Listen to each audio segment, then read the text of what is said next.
Hello, everyone. This is Christina Mandlakiani, co-founder of Mind Valley. Today's book is truly amazing. I really loved reading it. Also, as I was telling my guests, as I was reading it, I was noticing all the symptoms of time anxiety in myself.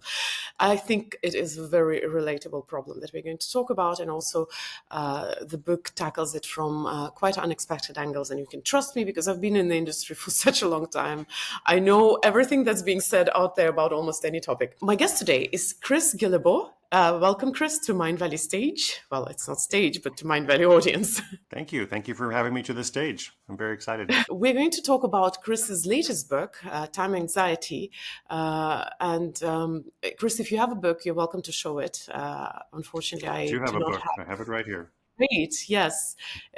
So this is the book we're talking about. It's a very, try to avoid to say the word useful because useful sounds a little bit funny, but it is such a useful book and it's true. Mhm. Also, it reads very enjoyably. So, and I love the little cartoons every once in a while. So Mhm. a very enjoyable book and a very relatable one, as I said. But before we go into the book, I have to give a proper introduction to my guest. Chris is a best-selling author, I think New York Times best-selling author, one of your previous books, right? Of such books as $100 Startup, Side Hustle, and The Happiness of Pursuit. Chris has visited 193 countries before the age of 35. He's also the author of this newsletter, The Year of Mental Health, and the founder of an event for to talk about neurodivergent, life, I would say. Mhm. I know that it was more a casual presentation of your bio, but let me know if I've missed out something which is important and you would want That me to was mention. wonderful. No, thank you, Christina. That was great. Thank you. Thank you so much for joining us. Considering your previous books that you were writing about hustling and about startups and that culture, there's one quote which I wrote out actually about you said it so eloquently about how we live in this environment where productivity Mhm. is it's not even glamorous, it's a must. How did you Mhm. come to writing about time and anxiety? Because this turns, it feels to me like it's the complete opposite of what you could have been dealing with before. Yeah, no, that's a great question. I don't think it is the complete opposite, but I see where you get there. For me, if I go back, like when I started writing a blog, I started writing this blog called The Art of Nonconformity in 2008. Long time ago, when I was trying to go to every country in the world, and I had this quest, and I'm kind of sharing about it along the way. And then I had always worked for myself. I had always been like a little micro entrepreneur. And so that's why I was sharing stories about entrepreneurship and here's how you start a small business without getting investment capital and all of that. And so that was kind of my perspective or experience. But the through line or the message that kind of carried for everything was this message of nonconformity of you don't have to live your life the way other people expect you to. And so throughout your life, people have all kinds of ideas for you and they have expectations, of how they want you to be. And it's okay to do things for yourself, right? And that's just kind of been the message.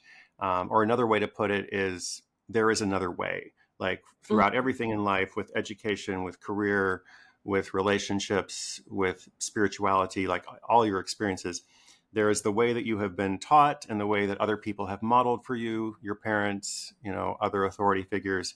And then there is another way. And I want people to understand that there are alternatives. So that is kind of the core message of everything I do. And then, like, as you say, time anxiety, well, it does seem a little different, than small business and productivity. And so I guess I come to it honestly because for me, I realized that I was really struggling in a lot of ways. And in some ways, I was struggling with being anxious and being depressed and some mental health things. But in other ways, it was just kind of about time, about like, I feel like time is running out and I don't know what to do about that. Time is running out in the long term. And also, I don't know how to spend the time that I have. Like, there's so many choices. We live in a world with like unlimited choices of how we could, spend time. And that is very stressful or distressing. And Mhm. so I started exploring this more and talking with people about it and doing some research. And I realized that nobody was really looking at this problem from a psychological perspective. Mhm. And so that's how I first came to it. And I realized as I talked with people that a lot of people were very interested in it. And I would use this phrase, I would say like time anxiety. That's why we titled the book Time Anxiety. I would Mhm. say that phrase and people would be like, I've never heard that before, but I have that, or that is my life. And so I thought that was really interesting, and I wanted to like uncover it some more. I actually agree that this is a very relatable topic, and Mm. I also feel that you approach it in a way clinically, where you like dissect a frog in the laboratory and you do it from different angles. Mm, Sorry, sometimes they're very funny that's good. analogies, but I guess what I want to ask is you're talking about all the productivity Mm, ideas and myths, and how we sign up to them, and then how they mess us up. And you do share that you were fascinated by this world as well, mm, because I mean, if you're talking about living your life according to your own choice, not what mhm, society tells you, but also there's startup, there's you doing crazy things mhm, like visiting every single country. mhm. There must be an element of feeling the time anxiety according to conventional path. So Sure. can you share your story with the productivity, because productivity is Uh, such a hot topic in books. yeah, it is. It's such a hot topic, and I think it's something that causes a lot of causes a lot of anxiety itself in people. So yeah, productivity, where to start? Well, I like to work. I like to do things. I like to build projects. I like to do crazy things, as you said. So it's not like I'm trying to be a minimalist or trying to do less necessarily. If anything, I wanted to do more. But I realized, like, okay, I've read every productivity book. I've tried all these different methods and things, and I felt like I was really just getting better at doing the wrong things. Like I'm getting more efficient at things, but like it's interesting with work, with communication, with sending emails, with project management. The better you get at it, your reward is you get to do it more, right?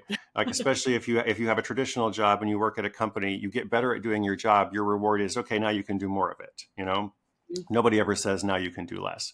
And if you're self-employed, it's the same thing. Like you send out more emails come back. And so I feel like the whole productivity complex is built around this idea of like we can do everything. Like there has to be a way to do everything. The world is moving so quickly, so we must master these tools or this system or method. And if you don't master it, then something is wrong with you. It's your fault. You have failed, right? And so I kept trying and I kept failing and I felt shamed and I felt guilty. And then I finally realized, like, okay, if our problem is too much, like we have too much information, there's too many choices, then the answer to too much cannot be more, right? Like you can't just be like, too much is the problem, so I need more. Somehow we Mhm, need a different way of thinking about it. mhm. And then I kind of like from there, you can kind of go into lots of other things. So there are so many different paths I could take from this question. So I'm Hmm, trying to debate. So one of them is your relationship with productivity, which you hmm, go deeper into the book, and we might come back if I still remember. But another relationship is there with perfection, although you don't maybe use this word specifically. But hmm, this I still remember. I took a picture of your picture of from the chapter about you don't have to do everything well. It was amazing, like I brought my B game to it. You brought your B game, right? Exactly. Um, So can you go deeper into your relationship with perfectionists? Did you suffer from that? Because this is something hmm. I related to for a long time. Well, I think perfectionism or the idea of doing everything with excellence is one of these cultural ideas that is kind of, taught to us or ingrained in us. Your parents are always like, you must do your best in school and education and in sports and it's like, you must do your best. And so therefore, like doing your best is like, it must be perfect. It must be excellent. And I think one of the things we can do when we are feeling anxious about all the things that are undone and the things on our mind is we can understand that not everything is going to be done with excellence. We are not going to be perfect at everything. In fact, the more that we try to be perfect at everything, then we're just going to be average, at everything. So I think it's better to decide, okay, there's a couple things in my life that are pretty important to me, and I'm going to try to give my best to those things. But it's also okay to do some other things poorly. So I use that phrase, like do things poorly, right? Bring your B game, as you say. And this is interesting because it's kind of controversial, or people are just uncomfortable with it. It's like, oh, but I'm not supposed to do things poorly, right? And I think it's good to understand there's not a lot of things in life really matter. Like not everything is urgent. This is another thing. Is like a lot of people operate at one speed only, like urgency, like every task is equal. Everything we must do, is presented at the same speed, and that's not reality. So Mhm. learning to let go of the perfectionism is difficult, but it's actually very important, I think.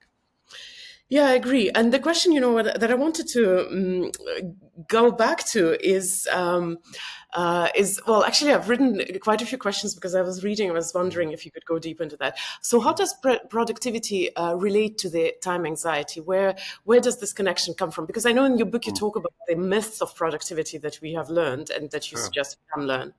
Yeah, okay. So maybe it's helpful to unpack. There are two main types of time anxiety. And the first one is existential, which is essentially like time is running out in my life. And maybe I'm too late for something. Maybe I feel regret over a choice I made or didn't make. And like I just worry like I'm just too late. Time is running out. Second type is like day to day or routine, or like how do I decide what to do right now? There's not enough time to do the things that are in front of me or the things I'm expected to do or the things that I want to do. So we could think of this one as too much. So it's like too late and too much. And most people, if you talk to them about time anxiety, they tend to connect to one or the other a little bit more, but ultimately, these two things are connected. If we can figure out what is important in our lives, then we can figure out what is important in our day, right? This is like one of the solutions. And so productivity, I think where that comes in, it's more maybe with that second type of day to day of like, there's all this stuff. I don't know how to make choices. What do I do next? I think that is a critical question that, we were talking before the live show about superpowers, about being a superhero. And I think like the underrated superpower would be to like always know what to do next. Like if you know what to do next, that is just incredible because you can just do that thing and not worry about everything else. So I think the productivity culture comes in that it tries to solve that problem by teaching you to do things better. And it's much more important to address the mindset and to understand, okay, I'm not going to be able to, there's so many things I cannot do. There's so much information now, and it's wonderful that we live in a world where everything is accessible, and there's lots of great things about it. We can have these conversations, with people in Portugal and Virginia and everywhere else. People Mhm. can watch recordings later. That's great, but this world also comes with distress because there's so many opportunities and choices. And so productivity culture is trying to teach you to engage with all of that, or to do everything that is on your list, or to respond to every message or email. And I don't think that is possible or helpful. I think it is much better to be like, let us take a step back and address what are the few things I want to do in my life and how can I do those. Mhm. Thank you for this answer, and for people who have joined us or are joining us live, I do remind you that you can ask your questions, and Masha will bring them up occasionally. I will give you also a chance to ask the questions when we have time. Oh, there is a question. Mm, Feels like I'm missing out. No, this is comment. Cool. mm, But what I wanted to and I'm myself in such a funny state today that mm, I jump from one thing to another. What I wanted to highlight about the book is that you do write about those situations where you have to make a choice and move on. mm, And how to deal with the regret and pain, which was a little bit surprising for me when I was reading the book. I was like, mm, "Wow, that's an interesting topic to tackle in this context." So when are these choices coming up for us when we have to mm, actually make a choice and admit that maybe something is just not meant? mm. I don't have time for everything. Well, life is all about choices. Life is about choosing. I mean, choices are coming up constantly. And you can divide them into categories and say, okay, there are big choices and there are small choices, but ultimately we are always making choices. And so I forget the person's name, but someone just said, like it feels like I'm missing out on things. The thing is, you're going to miss out on things, right? You are going to miss out on a lot of things. And the more you come to peace with that, then the better life you're going to have. And I have learned this for myself because for a long time, I think part of what I was stressed about was like, I am missing out on things. I'm unable to make choices. I can't decide between competing values or situations or environments. And you just have to know you can't do it all, but there is a lot of joy in letting go of scenarios and saying, okay, here is what I'm choosing. I'm choosing this for now. So you mentioned regret, and I think regret is really interesting because for a long time, regret was a big motivator for me. And when I was making some of those bigger choices, like I had this idea to go to every country in the world, right? And I thought about it for a long time. I was like, well, what does this involve, and what is the cost, to do this, and the time and the resources and everything else. And I just couldn't stop thinking about it. And I Mhm. finally decided I need to do this because if I don't try, I'm going to regret it. So regret Yeah. can be very powerful, like a positive motivator in that way. But the other side of regret is like, I think there's this idea, it's kind of like the productivity thing, the idea in our culture that we can live without regrets, like Mhm. no regrets, like people get these tattoos, no regrets. Um, I think you're going to have some regrets also in life, just like Mhm. with the choices and just like with the things that you miss out on. There are things that you will look back on and maybe feel a little bit sad about. And that's part of life. And so I think it's like you come to terms with this. There's this therapeutic phrase or concept, radical acceptance. You kind of accept what you can't change and you don't fight against it. And then you're able to be much more effective and purposeful and maybe mindful, as well.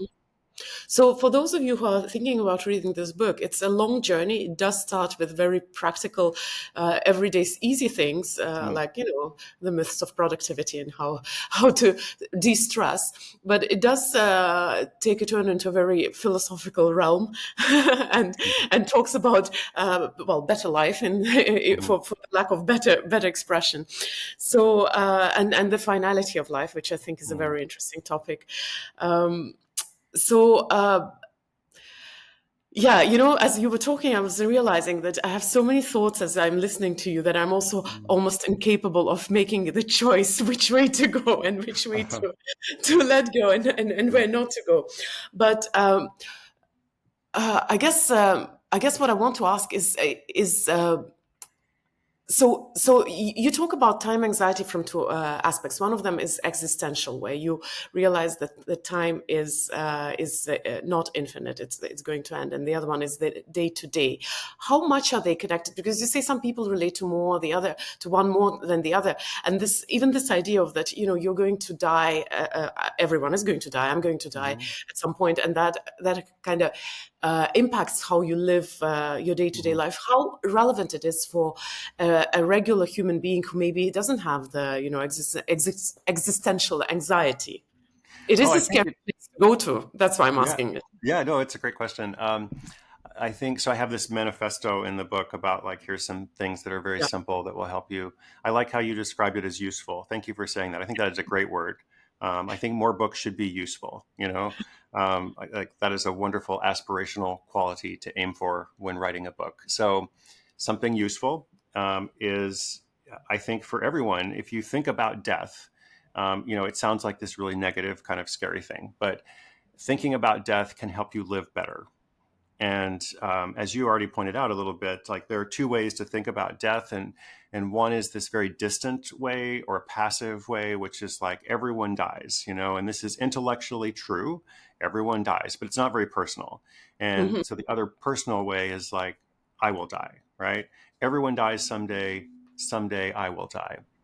And if you kind of take on this mindset and just like, oh, yes, that's right. I have not just an intellectual awareness of the finality of life, but also a personal emotional awareness of it, then that can help us to make better choices. And I even write about it in this kind of like funny way of like, once you understand you're going to die, then you can make a lot of different choices. Like you can do things differently because now you have an excuse, like you have a built in excuse for anything that you don't want to do. When somebody asks you to do something, that you don't want to do, you can just be like, no, thank you. I'm going to die one day. Right.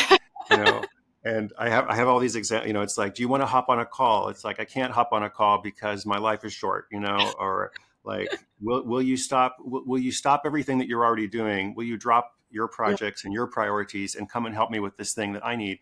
You can say, well, I would love to, but I don't have an unlimited amount of time. My time is limited, so I have to make choices. And it's funny because when I was writing the book, I talked with my editor about this and this passage, and she's like, do you really want to say this? Is this really what you want to say?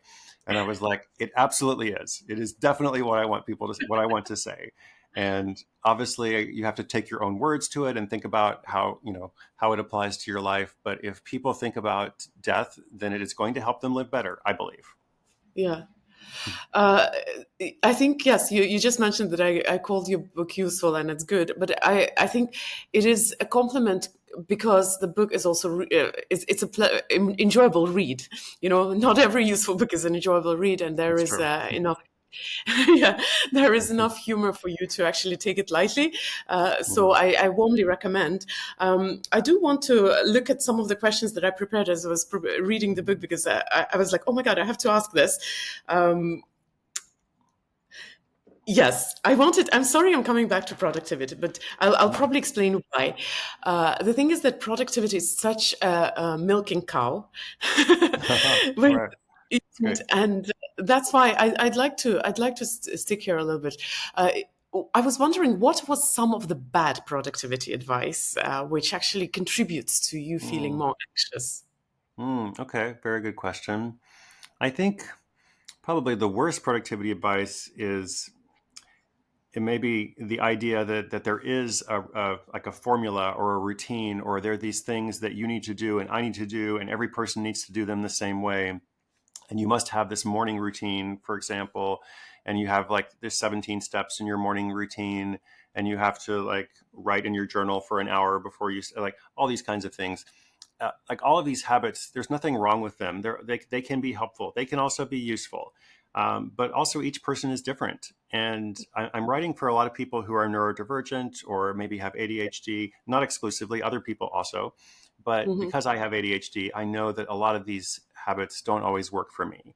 And I have Hmm. learned, oh, I am different. I have to find my own way. So I think probably the bad thing with a lot of this categorical advice is we are not categorical. We are individuals, and we have to figure out what is best for us. So there's nothing wrong with discipline. There's nothing wrong with like learning to be better at what you do. I think the problem is expecting like if I do this thing, if I emulate the pattern of this successful person, this person is very successful. What did they do? Oh, here's how Christina spends her morning. If I do exactly what she does, then I'm going to be like her. Probably not, right? Like we all have to kind of figure out what is best for ourselves. So I think it's important to kind of dismantle this and to connect it to time anxiety. It causes us anxiety because we think we're not doing it right. My morning routine is not as good as Christina's, or I haven't introduced these steps. And if only I did that, then I would have the life that she has, or I would be able to accomplish my goals. Hmm. I actually like that you pick apart quite a lot of like seemingly like not very dangerous phrases like Mm, about 24 hours in everybody's life sure. or wake Yeah. up 1 hour earlier and do better. So it's interesting because when I was reading that chapter, it was this one of those days where I just wanted to stay in bed, and somewhere Hmm. halfway through the day I remembered I forgot to brush my teeth because Hmm. I actually It happens.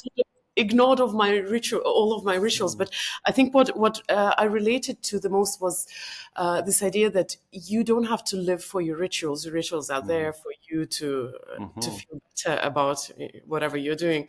mhm, One more thing which really caught my eyes, also in the realm of dismantling the myths, was about time management. mm, This almost was like Alice in Wonderland reading that bit. mhm. Can you maybe explain to our audience why can't we manage time?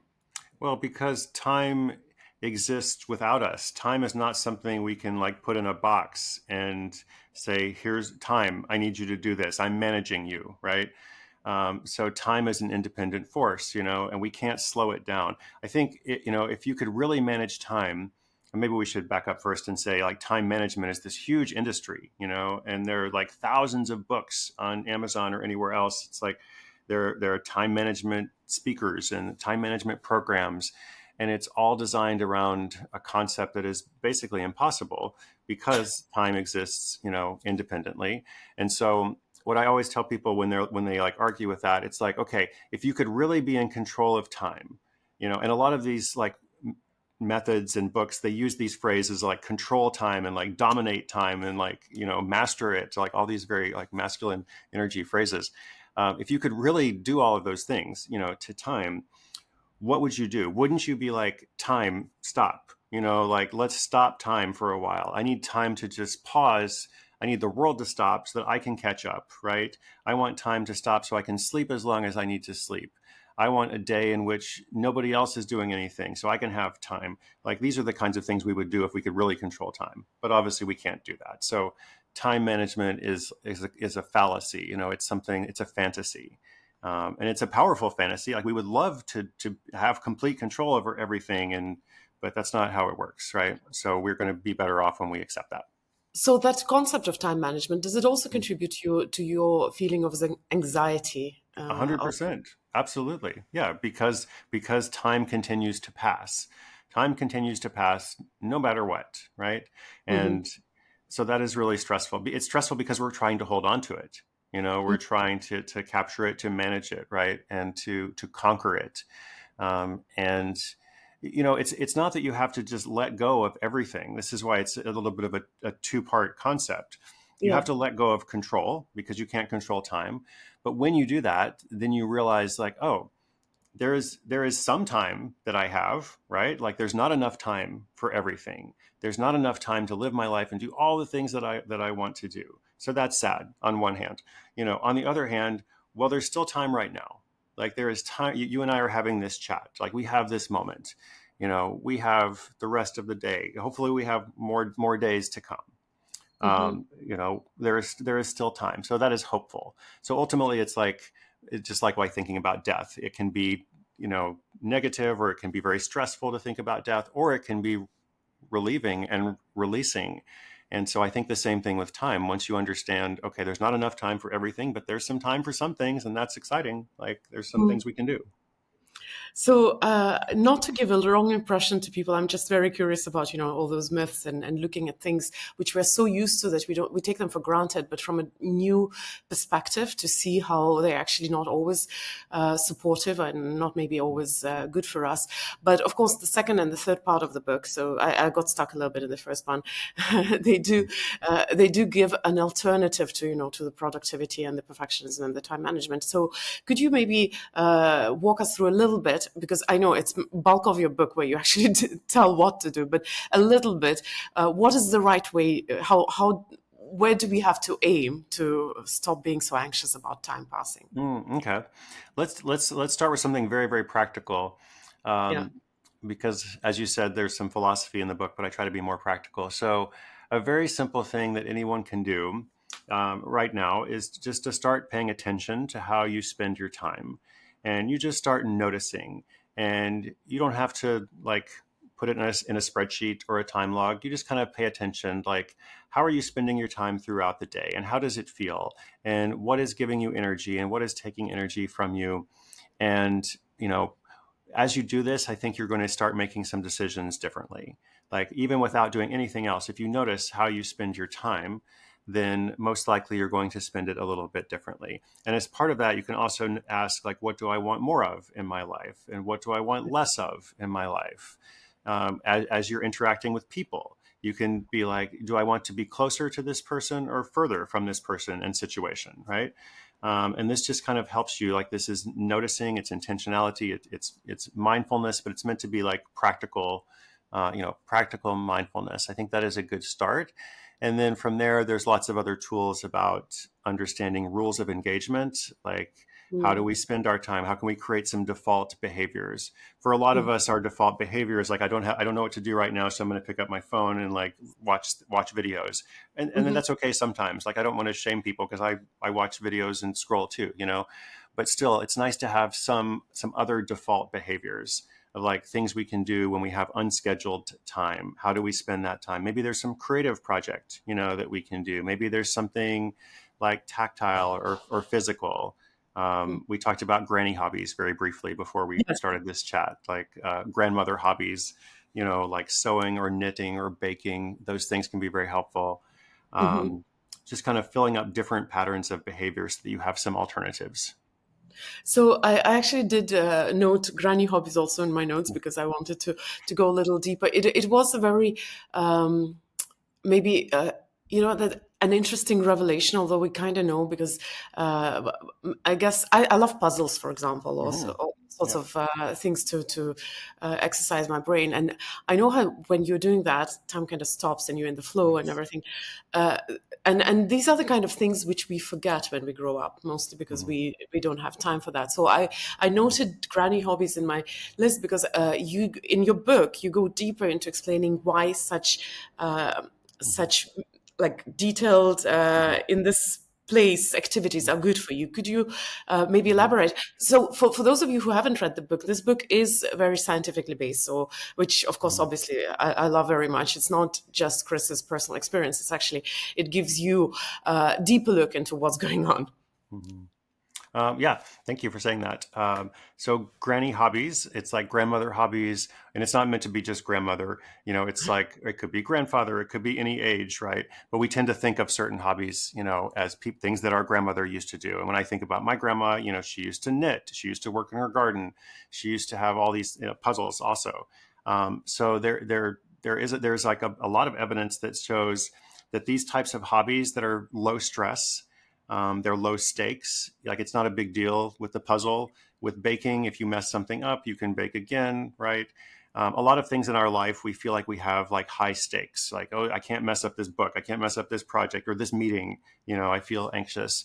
But if it's something like one of these hobbies, it's pretty easy to learn. Also, like you can learn the basics of them very simple, and then it takes a long time to get good at them. You can put them down and pick them up. Like these are all characteristics of granny hobbies. And so if we have something like this in our life, it can reduce our stress and our anxiety. And it can just be something that we can kind of go back to. And also, once you do one granny hobby, you kind of want to do some others usually. Like you do one for a while, then you can learn something else. It's just a simple thing that can help us to feel better. But it does reduce the Mhm. anxiety about time and the Yes. idea of how, okay. Yeah. Oh, you explained that very well. I should have said something about that, but you already did about how you can get lost in this time, and you can spend a lot of time doing it, but you also don't have to spend a lot of time doing it. It's an interesting thing. Only these kinds of hobbies kind of work that way. So they have to Mhm. be physical or tactile, something you do with your hands. They have to be again like somewhat easy to learn, but then it takes a little time. Low stakes, low stress. So, a little bit more practical question. Is it feasible for people who are already suffering from time anxiety, who feel that they have no time Mm. for the important things, to actually find more time to do something which they think maybe isn't productive or not moving them towards their goals? Because why I'm asking that, I believe Mm. that reading is one of such things, reading for Mm. pleasure specifically. And Yeah. a lot of the times people will say, I don't have time to just read, for pleasure. Sure, sure, sure. Well, if something is wrong in your life, or maybe not wrong, but you want to make a change, you are discontented somehow. If you need to make a change, you need to make a change. Like, and nothing will change unless you do, right? You're the one who has to create this change somehow. And I Hmm. don't mean that in any like, you know, difficult way or trying to put shame on people, but if you're not happy with some part of your life, nobody else is going to come along and make that change. You have to do something, right? Hmm. So I think there are small things that we can all do, right? And some people have more time than others, of course.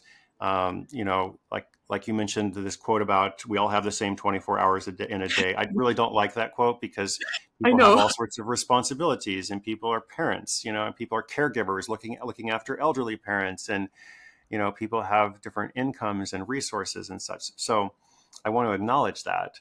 And at the same time, it's like, well, we all have like the limited amount of control and autonomy that we have. What can we do about that? And you want to feel better, right? You want to feel better. If you're not feeling great, there has to be something you can do to feel better. And so, even I think for people like me, I was always stressed about work projects and like just trying to do more. I had to learn to practice like having fun and doing different things. That's why I started learning about granny hobbies. And I also have this story in the book about how one day I went on a walk for like 7 hours, and I had never done that before. And I just left my apartment around noontime, and I walked to a restaurant that was like 6 or 7 hours away. And then I took an Uber back to my apartment later. Um, but it was so different for me. It was so novel and unusual, and I loved that. And I was like, well, I can't do that every day. I don't want to do that every day, but once in a while, it's fun to do something that's a little bit different, and that can help us as well. So, as you were answering this question, I suddenly realized that with a name like, time anxiety, Mm. I'm sure that this book will end up on the shelves of, like productivity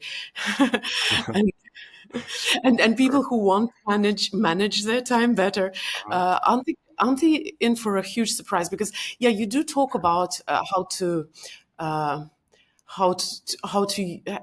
can't use the word manage time anymore, but how to get the best out of the time given to you. Sure. Obviously, especially in the first part of the book, you can Mm. loosely say that it is going to make you a little more productive, but Mm.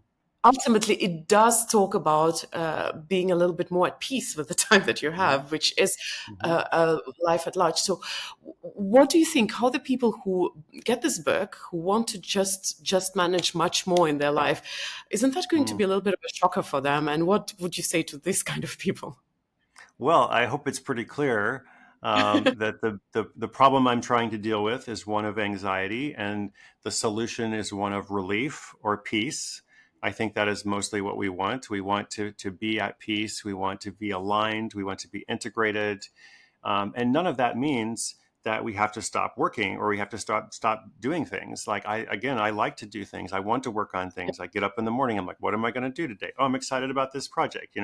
That is like core to my nature and characteristics. So I'm not trying to, tell everyone to just like take it easy. It's more just like how do we manage this stress in life that comes from the fact that time is limited and it affects everything about how we make choices and it affects everything about like who we think we are supposed to be and our perception of ourselves and how do we structure our days. And so I think what I'm hoping to do is just give a different perspective. There are a lot of like organizational perspectives and very few psychological perspectives about time.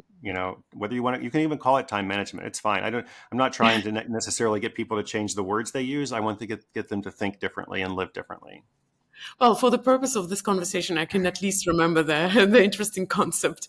Uh, Mm. another concept, which of course comes to mind when we talk about productivity and time management, is the flow. And I know you don't talk about that specifically or directly, but in this chapter about the traffic light, I Mm. think the green light does represent something of the flow, Mhm. as well as we mentioned. Those like granny hobbies where time can you can get lost in time. So how does the theory of flow relate to what you have discovered about us feeling Mm. anxious about time? Oh yeah, no, I love the feeling of flow, and I think for a long time I was like chasing it, and if I when I had the moment of flow, I was like, this is great, this is fantastic. How can I have it all the time? So I Hmm. think that this is the biggest concept of it is you can't have it all the time. Um, you can have it for limited periods of time, and that's great, and you can enjoy that. But then, if you're really hyper focusing, that's the phrase I use. It's a very neurodivergent ADHD phrase. If you are hyper focusing on something, then it comes at a cost. Like it's going to take a lot of your energy to do that. And so you need to allow some time to recover. And if you don't allow time to recover, then you get burned out. That's where burnout comes from. So hyperfocus and burnout are very connected. Hmm. And hyperfocus can be used and like drawn upon. You just have to plan for periods of recovery. So that's why there's this traffic light model of like some days are like green light days, and on green light days you can just do so much and you are lost in the time and you're feeling really productive, we can say that. um, and that's great. But other days are like red light days where it's like if you try to force it, it's not going to work. You're not going to be able to accomplish nearly as much and you're going to feel bad about it. And so yellow light days are kind of in the middle. You might be able to do some creative work, but it's a little bit different than the kind of work you can do on a green light day. Hmm. So you might have, those of you who are listening to us, you might have noticed that Chris has sometimes very um merciless advice, as in, and in the book it comes through as well from time to time. Like, if you don't rest, the rest will be forced on you, or one day I Mhm. will die, and things like that. You have to take responsibility. The same kind of things won't give you different results. So there is a lot of that. You give a lot of very straightforward messaging in your book, but what I Mm. really appreciate is that you're very tolerant and like non-judgmental towards people, and I think it came across through the interview as well. So that's a very nice thing to read in the book, because you see where the mistakes are, but you're also not judged for Mm, making those mistakes because you're a human being. So mm, I just wanted to finish this thought, and unfortunately, we have to be finishing up the meeting, because that's our time limit. Thank you, Chris, for joining. I'm going to ask you the last question in a moment. It's my mm, favorite question. It's traditional. I ask all my guests.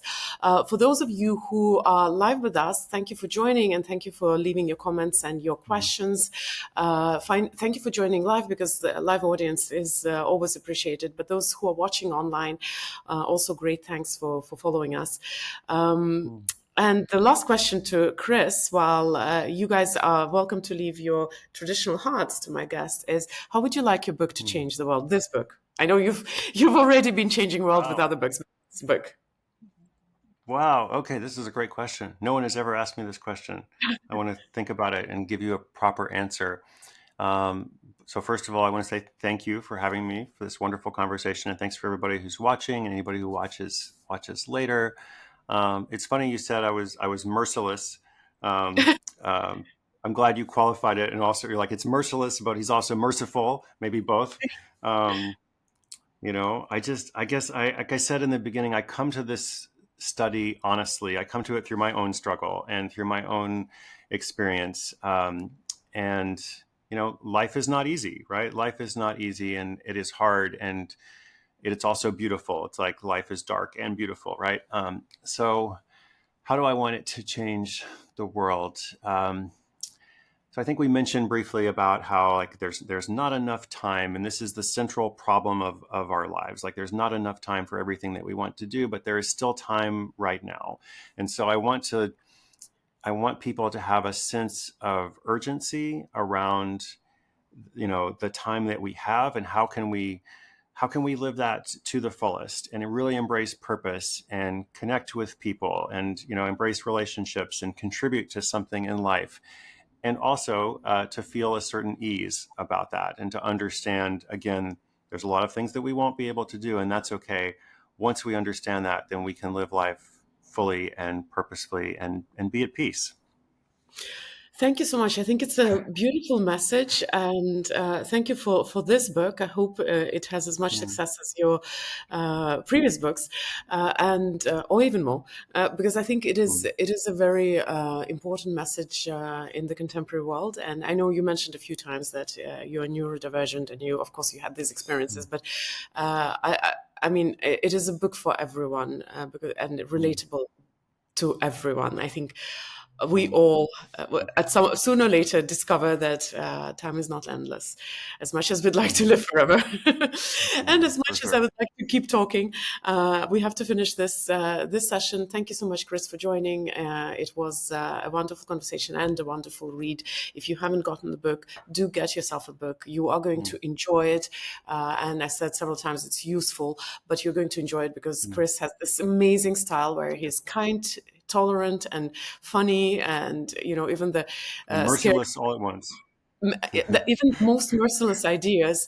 It's such an ironic thing that internet dropped when I said your advice is merciless. That's right. That's right. But because it was just half of what I tried to say. But even the hardest ideas, they are brought to you in such a way where they just make you think, and Mm, not feel horrible about yourself. mm, mm. Thank you so So much for saying that. Thank you. so thank you, everyone, and I'll see you next week.